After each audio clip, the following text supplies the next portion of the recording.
हर हर महादेव दोस्तों, कैसे हैं आप सब। आशा करती हूँ आप सभी कुशल मंगल होंगे। महादेव बताते हैं अकाल मृत्यु को टालने वाली काशी विश्वनाथ ज्योतिर्लिंग की कथा। तो महादेव के प्यारे भक्तों, आज की कथा अब तक की सबसे महत्वपूर्ण कथा है, क्योंकि इस कथा को सुनने मात्र से ही अकाल मृत्यु टल जाती है। अकाल मृत्यु आपको छू भी नहीं सकती। बाबा विश्वनाथ जी की कथा के साथ ही हम एक ऐसे भोलेनाथ की चमत्कारी कथा सुनाने जा रहे हैं, जिसे सुनकर आपका रोम रोम शिवमय हो जाएगा। श्रोताओं, महादेव के इस अमृत रूपी कथा का श्रवण कीजिए और भोलेनाथ सही माता पार्वती एवं भगवान गणेश की कृपा का पात्र बनिए तथा अपने को पाप मुक्त कीजिए।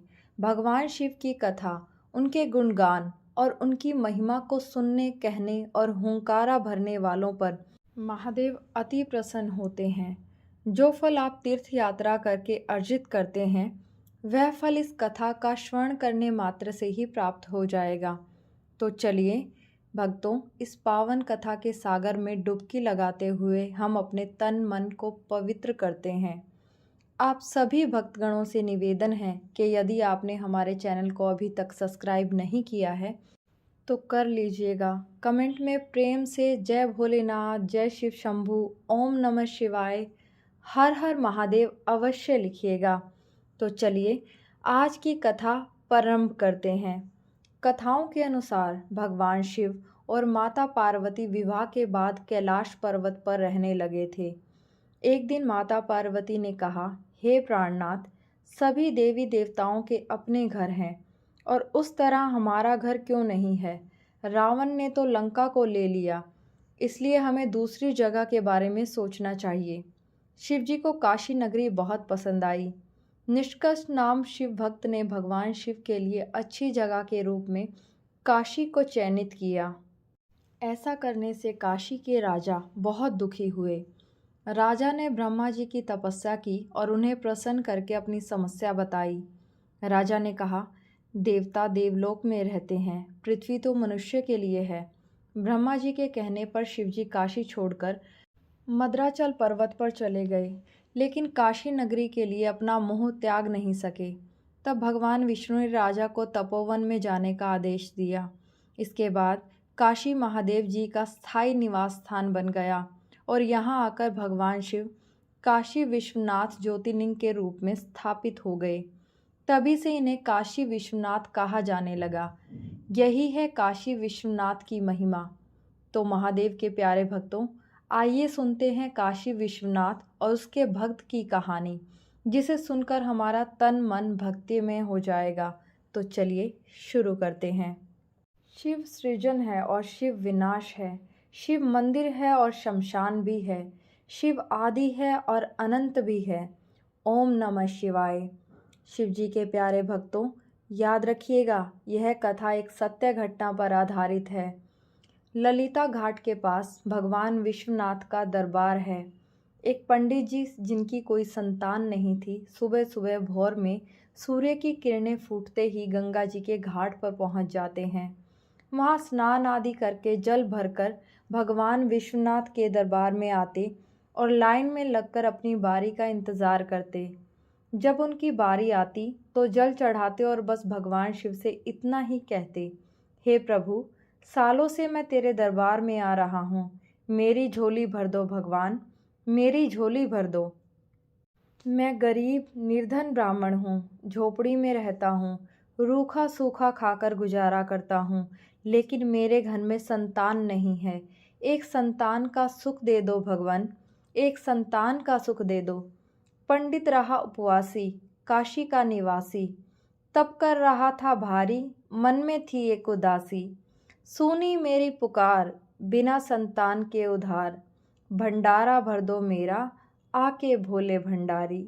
जब रोज रोज पंडित जी दरबार में जाकर बोलते, हे प्रभु संतान नहीं है, हे प्रभु संतान नहीं है, संतान दे दो भगवान, भगवान शंकर शंका में पड़ गए। मैं इस भक्त का क्या करूं? रुपया पैसा धन दौलत मांगता तो मैं दे देता, लेकिन संतान कहाँ से दूं? इसके भाग्य में तो संतान का सुख ही नहीं है। मैं क्या करूं? क्योंकि तकदीर लिखने वाले तो ब्रह्मा जी हैं। महादेव के प्यारे भक्तों, माँ गौरी हर समय यही कहती, प्रभु यह पंडित आपका इतना बड़ा भक्त है, रोज सबसे पहले मंदिर में पहुंच जाता है। हे भोलेनाथ, इसकी झोली भर दो। माँ गौरी के बार बार कहने और पंडित जी की भक्ति देखकर आखिरकार भगवान शंकर को तरस आ गया। एक दिन रात में पंडित जी गहरी नींद में सोए हुए थे। पंडित जी ने सपना देखा कि वह सुबह सुबह जल भर के गंगा जी के घाट पर जा रहे हैं और वहां भगवान शंकर ने उन्हें दर्शन दिए। भगवान शंकर ने पंडित से पूछा, बोलो पंडित, क्या चाहिए? पंडित जी बोले, प्रभु आपको तो सब पता है, आप अंतर्यामी हैं, आप तो सब जानते हैं प्रभु, मुझे क्या चाहिए? भगवान शंकर बोले, पंडित, जब तक बच्चा रोता नहीं तब तक माँ उसे दूध नहीं पिलाती। भगवान के सामने जब तक भक्त मांगता नहीं, झोली नहीं फैलाता, तब तक भगवान देता नहीं। पंडित बोले, प्रभु मुझे संतान नहीं है, एक संतान का सुख दे दीजिए। हम और हमारी पंडिताइन जो भी रूखा सूखा मिल जाता है उससे काम चला लेते हैं, लेकिन संतान नहीं है। संतान के प्यार के लिए तरस गए हम दोनों। भगवान शंकर ने पासा फेंका और पूछा, अच्छा यह बताओ, कम उम्र वाला चाहिए या ज़्यादा उम्र वाला? तब पंडित जी सोचने लगे, यह क्या चक्कर है?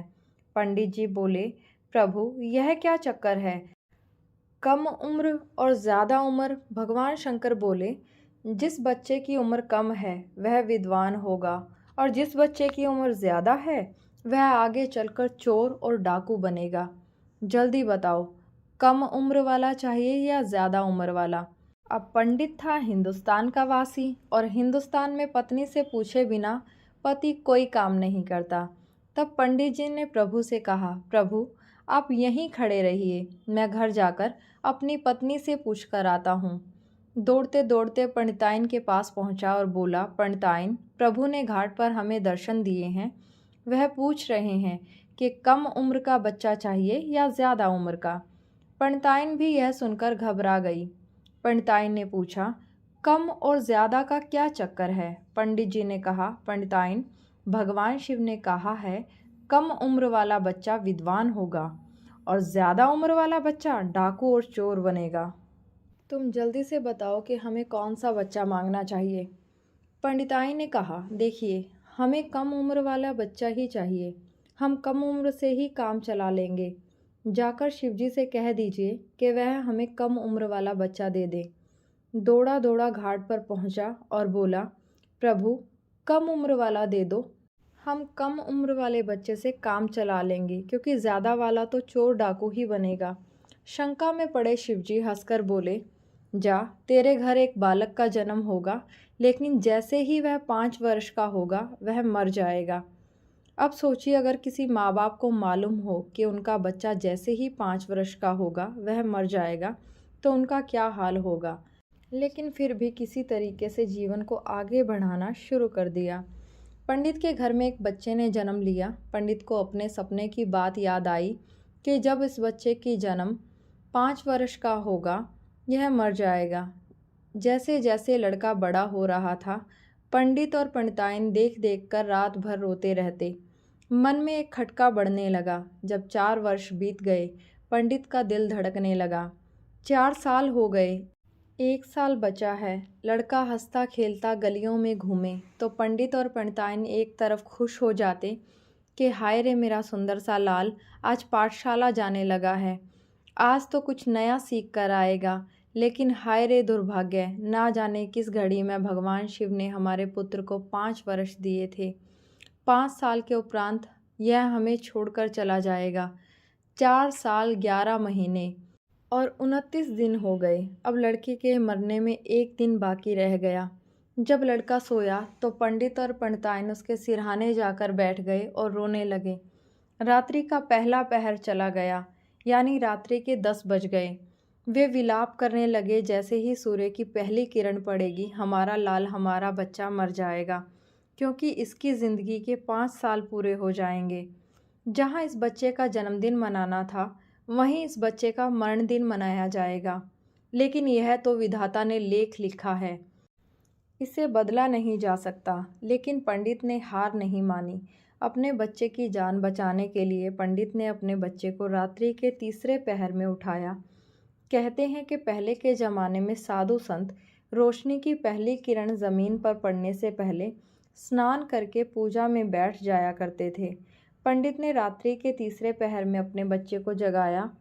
काशी विश्वनाथ के मंदिर के फाटक बंद थे।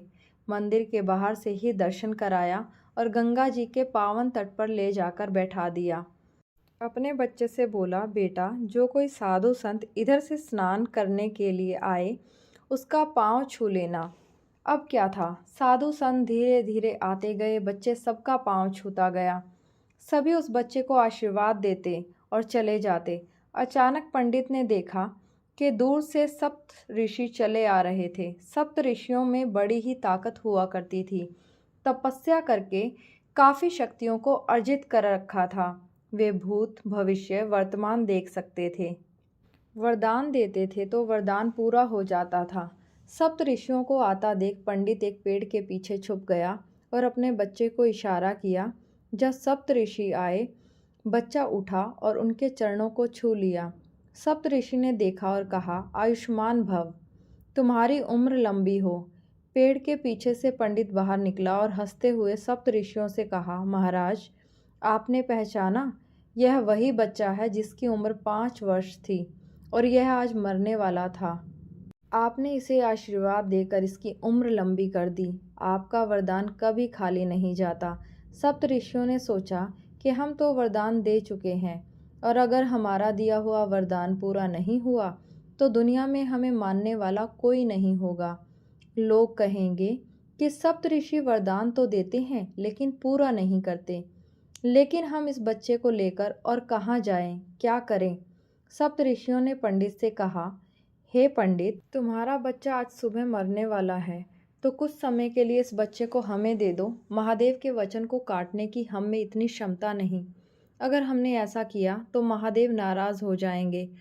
चलो यह मुसीबत ब्रह्मा जी के गले में डाल देते हैं, फिर वह जाने और भगवान शिव जी जाने, हमारी जान छूटेगी।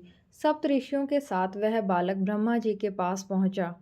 सप्त ऋषियों ने कहा, बेटा, वह ब्रह्मा जी हैं, जाओ धीरे से उनके पाँवों को छू लो।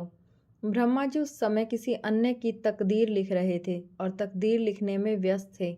लड़का ब्रह्मा जी के पास धीरे धीरे गया और ब्रह्मा जी के पाँव को हाथ लगा दिया। ब्रह्मा जी ने कलम रोकी और बच्चे को देखा और बोले, आयुष्मान भव, तुम्हारी उम्र लंबी हो। सप्त ऋषियों ने कहा, चलो बला टली। तब ब्रह्मा जी ने पूछा, काहे की बला टली? सप्त ऋषियों ने सारी कथा कह सुनाई। अरे प्रभु, आप तो तकदीर लिखते हो, बच्चे को पहचान तो लेते। यह वही बच्चा है जिसे भगवान शिव ने 5 वर्ष की आयु दी थी। आज सुबह होते ही यह मरने वाला है। पंडित ने हमें फंसाया और अब यह आपका काम है। हम तो चलते हैं, प्रणाम। यह सुनकर ब्रह्मा जी घबरा गए। ब्रह्मा जी सोचने लगे कि मैं भगवान शिव के वचन को कैसे काट सकता हूँ। यह तो मुझसे नहीं होगा। अब यह सोचने के बाद ब्रह्मा जी ने सोचा, चलो विष्णु जी के पास जाते हैं, वही कुछ हल बताएंगे। अब ब्रह्मा जी उस बच्चे को लेकर विष्णु जी के पास जाते हैं। जब वे विष्णु जी के पास पहुँचे उस समय विष्णु जी शयन कर रहे थे और गहरी निद्रा में थे। ब्रह्मा जी बच्चे से कहते हैं, जाओ भगवान विष्णु के चरण स्पर्श करो। बच्चा धीरे धीरे भगवान विष्णु के पास जाता है और उनके चरण छू लेता है। चरण स्पर्श करते ही भगवान विष्णु की निद्रा भंग हो जाती है और जब वे देखते हैं तो बच्चे को आशीर्वाद देते हुए कहते हैं, आयुष्मान भव, तुम्हारी आयु लंबी हो। यह देखकर विष्णु जी को ब्रह्मा जी सारी कथा सुनाते हैं। कथा सुनकर विष्णु जी भी घबरा जाते हैं। भगवान विष्णु सोचते हैं, यह तो भारी गलती हो गई। मैंने निद्रा में इस बच्चे को आयुष्मान होने का वरदान दे दिया। अब भगवान शिव के वचन को मैं टाल या काट नहीं सकता, इसलिए मुझे भगवान शिव के पास ही जाना होगा। जब वे सभी शिव जी के पास पहुँचे, भगवान शिव कैलाश पर्वत पर बैठे होते हैं और अपने ध्यान में मग्न होते हैं। विष्णु जी बच्चे से कहते हैं, हे पुत्र, देखो सामने भगवान शंकर है, जाओ और उनके चरण स्पर्श करो। बच्चा भगवान शिव के पास जाकर उनके चरणों को छूता है और उन्हें प्रणाम करता है। इतने में भगवान शिव की आंखें खुल जाती हैं और वे बच्चे को देखते ही आशीर्वाद देते हुए कहते हैं, आयुष्मान भव, तुम्हारी आयु लंबी हो। भगवान विष्णु ने भगवान शिव से कहा, हे भोलेनाथ, आपने इस बच्चे को 5 वर्ष की आयु दी थी। आपने ध्यान दिए बिना इस आशीर्वाद दे दिया। अब आपके आशीर्वाद से इसकी आयु बढ़ गई है। भगवान शिव ने कहा, हे सप्तऋषियों, इस बच्चे को मेरे मंदिर काशी विश्वनाथ में ले जाओ और वहाँ इसे शिवलिंग पर बेलपत्र चढ़ाने को दो। जब बच्चा मंदिर में जाकर बेलपत्र चढ़ाता है, तभी सुबह की पहली किरण धरती पर पड़ती है और यमराज उसके प्राण हरने के लिए आ जाते हैं। यमराज को देखकर बच्चा डर जाता है और अपने दोनों हाथों से शिवलिंग को जोर से पकड़ लेता है। यमराज बोले, चलो बेटा, तुम्हारा समय आ गया है। बच्चा बोला, मैं तो चलूँगा, लेकिन भगवान शिव भी मेरे साथ चलेंगे। तभी भगवान शंकर वहाँ प्रकट होते हैं और यमराज से कहते हैं, हे यमराज, इस बच्चे का समय अभी पूरा नहीं हुआ है। शिवजी बोले, हे यमराज, पृथ्वी के लेख के अनुसार ब्रह्मा जी के लेख के हिसाब से शिव का एक दिन करोड़ों वर्षों के बराबर होता है। तो अब जोड़कर देखो, 5 वर्षों की आयु में इस बच्चे की वास्तविक आयु कितनी होगी। यमराज जी के पास इतना समय नहीं था कि वे गणना कर पाते। वे अपने भैंसे को घुमाकर वहाँ से चले गए। महादेव के प्यारे भक्तों, संगम नगरी प्रयागराज में राजा अकबर का एक किला है, जिसके अंदर अक्षय वृक्ष है। उसी अक्षय वृक्ष के पीपल के पत्ते पर भगवान शिव ने इस बच्चे को दर्शन दिए थे। वह बच्चा और कोई नहीं बल्कि मार्कंडेय ऋषि थे, जिन्होंने स्वयं मृत्यु को पराजित कर दिया और मार्कंडेय पुराण की रचना की। इन्होंने ही महामृत्युंजय मंत्र का उच्चारण किया और इसे संसार को प्रदान किया। तो जोर से बोलो, हर हर महादेव।